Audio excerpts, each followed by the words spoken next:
అందరికీ good morning. ఇదిగోండి ఈరోజు కర్రీ బంగాళదుంప టమాటా. ఎంతమందికి ఇష్టం? నేనైతే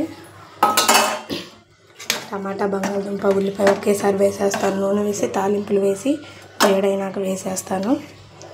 మగ్గినాక అల్లం పేస్టు కొబ్బరి పొడి వేస్తా, ఉప్పు కారం వేసేస్తాను. కూర రెడీ అయిపోతుంది. ఈ ప్రాసెస్లో పాతకాలం లాగా బాగుంటుంది. పేస్ట్ లాగా చేసుకుంటే అంత తినాలి అనిపించదు నాకు.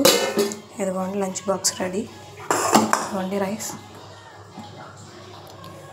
మీరేం చేశారు ఈరోజు లంచ్ బాక్స్కి కామెంట్ చేయండి.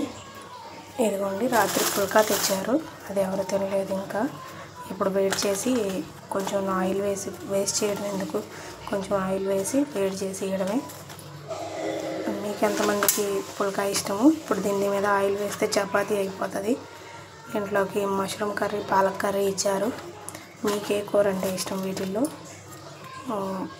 ఇవి వేస్ట్ చేయకుండా ఇప్పుడు వేడి చేసేసి టిఫిన్ కింద తినేస్తారు. మీరేం చేశారు? మీరు ఇలానే చేస్తారో కామెంట్ చేయండి. వీడియో నచ్చితే లైక్ చేయండి, షేర్ చేయండి, సబ్స్క్రైబ్ చేసుకోండి. Thank you.